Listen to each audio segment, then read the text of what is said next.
महाराष्ट्र राज्य की स्थापना की 64वीं वर्षगांठ के अवसर पर आज सुबह 8 बजे गोंदिया के कारंजा स्थित पुलिस मुख्यालय के कवायद मैदान पर राज्य के खाद्य एवं औषधि प्रशासन मंत्री और जिला पालक मंत्री धर्मराव बाबा आत्राम ने ध्वजारोहण किया। इस मुख्य शासकीय ध्वजारोहण कार्यक्रम में जिलाधिकारी प्रजित नायर, जिला पुलिस अधीक्षक निखिल पिंगले सहित जिले के अधिकारी उपस्थित थे।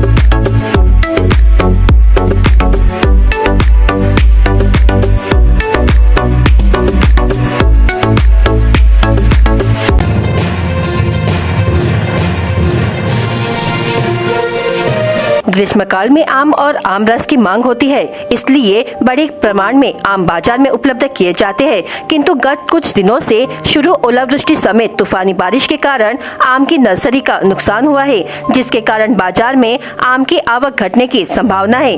कच्चे आम से अचार तैयार किया जाता है, जिसका उपयोग प्रत्येक घर में किया जाता है। भोजन करते समय भी कच्चे कैरी लेते हैं। पूर्व के समय ग्रामीण क्षेत्र में आम पर्याप्त मात्रा में उपलब्ध होने के कारण आम को पकाकर उनसे आमरस बनाया जाता था। उसके साथ विविध पदार्थ बनाए जाते थे। किंतु गत कुछ वर्ष से प्रत्येक वर्ष बेमौसम बारिश, तूफान, ओलावृष्टि, बदरीला मौसम ऐसे किसी न किसी प्राकृतिक आपदा से आम गलने से उत्पादन में कमी हो रही है। इससे भी आम परिपक्व होने की स्थिति में भी ओलावृष्टि समेत तूफानी बारिश से बाजार में आम कम मात्रा में दिखाई दे रहे हैं।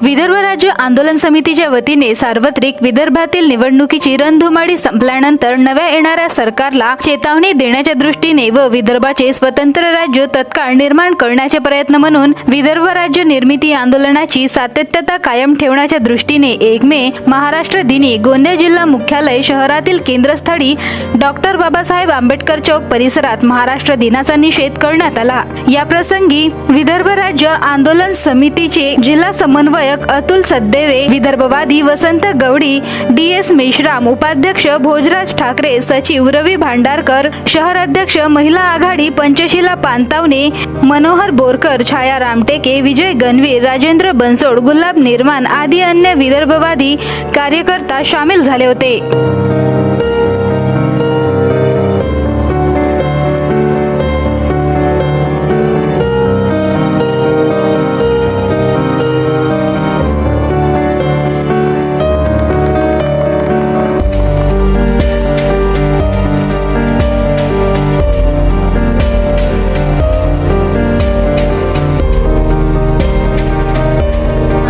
आज 1 मे आहे।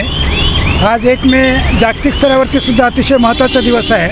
आंतरराष्ट्रीय कामगार दिवस ह्या दृष्टिकोनातून सुद्धा आम्हा सर्व कामगारांनी एकत्रित यावं ही आजच्या घडीला मी विनंती करतो। आणि 1 मेला जो महाराष्ट्र निर्माण झाला 1960ला, परंतु त्या काळामध्ये जे आश्वासनं विदर्भाच्या लोकांना देण्यात आले होते ते आश्वासनं विदर्भाच्या विकासाच्या दृष्टिकोनातून अजूनही कोणत्या सरकारने पार पाडले नाही। विदर्भाचा विकास व्हावा, विदर्भाच्या लोकांना योग्य न्याय मिळावा, ह्या दृष्टिकोनातून स्वतंत्र विदर्भ निर्माण व्हावं, ह्या दृष्टिकोनातून सरकारने काम करावं ही आमची सर्वांची मागणी आणि विनंती आहे। आज 1 मे या दिवशी महाराष्ट्र राज्याचं निर्माण झालं, परंतु विदर्भ हा जो आहे हा आमच्या जनतेच्या मर्जीच्या विरुद्ध त्यामध्ये सामील केलं गेलेलं आहे। विदर्भाची राजधानी म्हणजे मध्य प्रांताची राजधानी नागपूर होती, ते आमची नागपूर राजधानी हे उपराजधानी करण्यात आली आणि त्यानंतर सतत महाराष्ट्राच्या सरकारने सतत या विदर्भावर अन्याय केलेला आहे आणि त्याचा निषेध म्हणून आम्ही दरवर्षी हा जो दिवस आहे काळा दिवस म्हणून पाळतो। कारण का विदर्भावरील अन्याय हा अजून कोणतंच सरकार दूर करत नाही आणि या अन्यायाला वाचा फोडण्यासाठी आणि या व्यवस्थेचं, सरकारचं आणि जनतेचं लक्ष वेधण्यासाठी आम्ही हे दरवर्षी 1 मेला हा काळा दिवस पाळतो. आजसुद्धा आम्ही सरकारचं, जनतेचं लक्ष वेधू इच्छितो की या महाराष्ट्रामध्ये जे आमचं शोषण होत आहे ते दूर करण्याकरता आमचं स्वतंत्र विदर्भाचं वेगळं राज्य द्यावं. जसं छत्तीसगड जे संपन्न आणि काय म्हणते सुराज्य तिथे चालू आहे, तसंच आमच्या विदर्भामध्ये सुद्धा आमचं स्वतःचं जर राज्य आलं तर इथे आमचा विकास होईल, आमच्या मुलांना नोकऱ्या मिळतील, इथे उद्योग येतील आणि ही जी नक्षलाईट म्हणून जो आम्हाला शिक्का लागलेला आहे त्यामध्ये सुधारणा होऊन इथे आमचा विकास होईल. याकरताच आमचं हे आंदोलन आहे आणि हे जेव्हापर्यंत विदर्भ आम्हाला मिळणार नाही तेव्हापर्यंत हे आमचं सतत आंदोलन चालू राहील.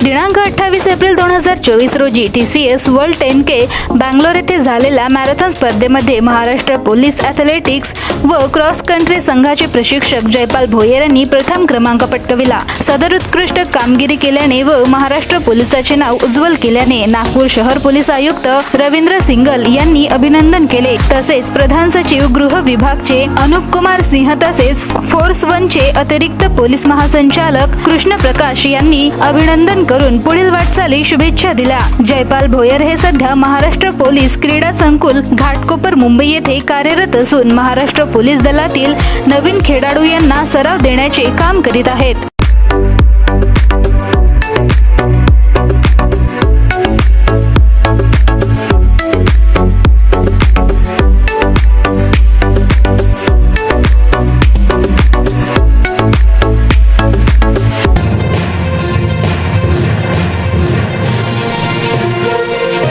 पंतप्रधान नरेंद्र मोदी सध्या महाराष्ट्राच्या दौऱ्यावर असून त्यांनी शरद पवार यांना भटकती आत्मा अशी टीका केली होती. यावर जिल्ह्याचे पालकमंत्री धर्मराव बाबा आत्राम यांना विचारणा केली असता ते म्हणाले की राजकारणात काही ना काही बोलणं चालू राहतं.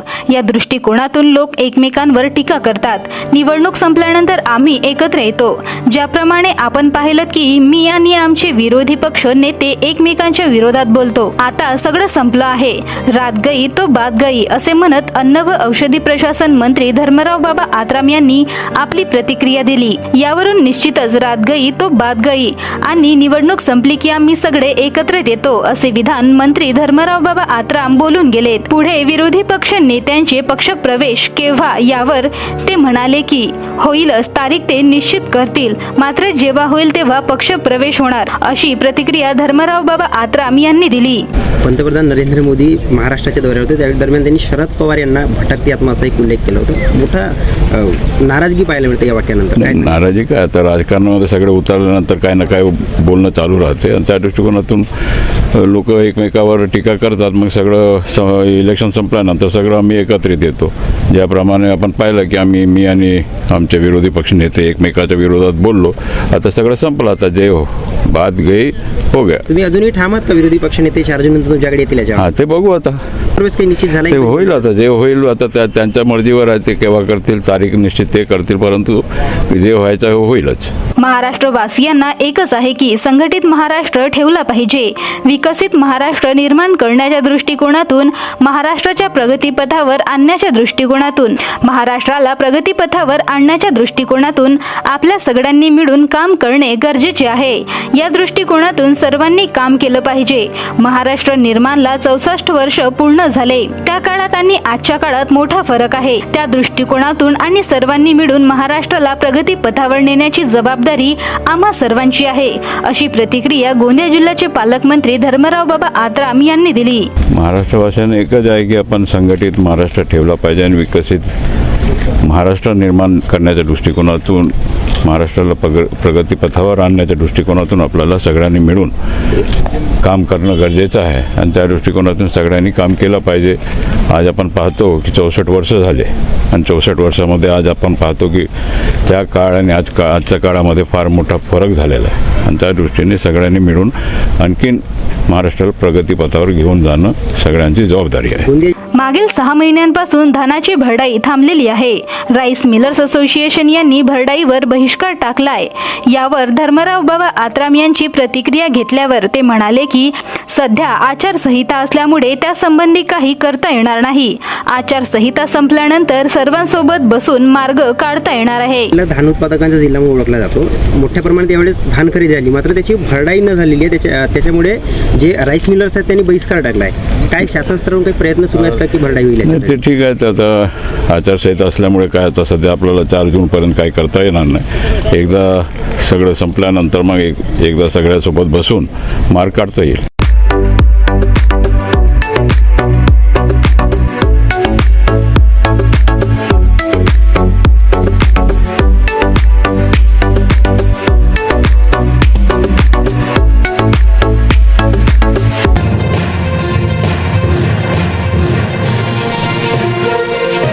अप्रैल माह में गर्मी चरम पर है। दिन का तापमान 40 डिग्री पर पहुंच गया है।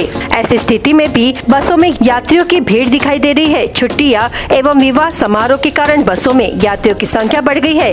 अब निजी वाहनों में भी यात्रियों की भीड़ दिखाई दे रही है, इसलिए यात्रियों के द्वारा बस फेरियां बढ़ाने की मांग की जा रही है। जिले में गत कुछ दिनों से तापमान में निरंतर वृद्धि हो रही है, जिसका परिणाम भी दिखाई दे रहा है। फिलहाल शालाओं को छुट्टियां लग चुकी है। विवाह समारोह अधिक होने से बस की यात्रियों की संख्या में वृद्धि हो गई है। प्रतिदिन जिले के चारों डिपो के बस स्थानक से यात्रियों से भरी बस दौड़ रही है। बस की यात्रा में अमृत ज्येष्ठ नागरिक योजना अंतर्गत 75 वर्ष आयु से अधिक ज्येष्ठ नागरिकों के लिए प्रशासन ने निःशुल्क यात्रा योजना शुरू की है।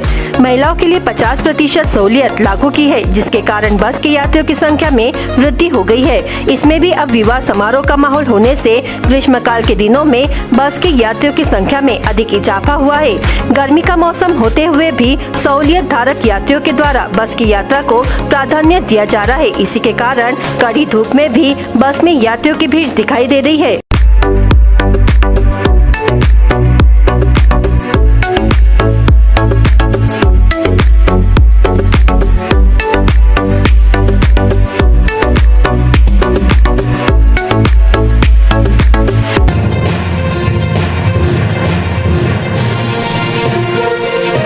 ग्रामपंचायत कार्यालय सोनोली अंतर्गत असलेल्या रेठी सावरगाव येथील नागरिकांच्या समस्यांकडे जाणीवपूर्वक दुर्लक्ष करत असल्याचा आरोप नागरिकांनी केला आहे. अनेकांच्या घराला जाण्याकरिता रस्ते नसल्यामुळे अनेक अडचणींचा सामना करावा लागतो. मात्र ग्रामपंचायत सोनोली येथील सरपंच दीपाली कुरंजेकर या जाणीवपूर्वक नागरिकांच्या तक्रारींकडे दुर्लक्ष करत असल्याचे आरोप नागरिकांनी केले आहे.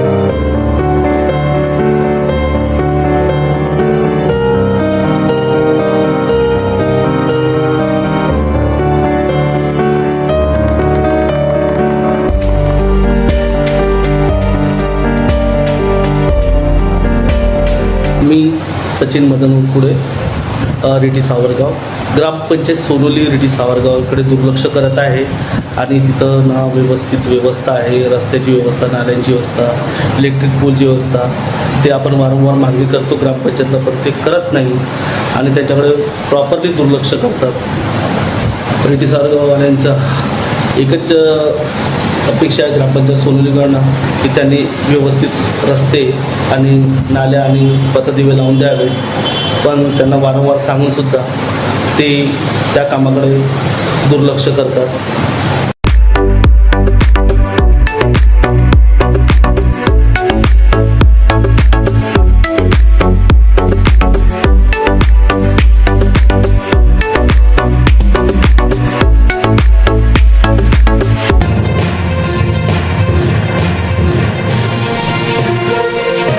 लाखांदू तहसील के तहत आने वाले ग्राम बारवा ग्राम पंचायत के तहत रोजगार गारंटी के जरिए खेत में मेड निर्माण कार्य का शुभारंभ हाल ही में किया गया। लाखांदू तहसील समेत गांव में किसी प्रकार के बड़े उद्योग नहीं होने से यहां के मजदूर कृषि कार्य पर ही निर्भर रहते हैं। फिलहाल कृषि कार्य बंद होने से मजदूर बेरोजगार हो गए हैं। इसके कारण मजदूर मजदूरी की तलाश में शहर की ओर जा रहे हैं और कुछ मजदूर काम की तलाश में भटक रहे हैं। तहसील के बारवा में शहर की ओर जाने की नौबत न आए और गाँव में ही रोजगार प्रदान किया जाए, इसलिए ग्राम पंचायत की पहल से विनोद कामले के खेत पर मेड का निर्माण कार्य की शुरुआत की गई। इस काम पर पुरुष और महिला ऐसे 282 मजदूरों के हाथों को काम मिला है। बेरोजगार मजदूरों के हाथों को काम मिलने से मजदूरों में खुशी का माहौल है।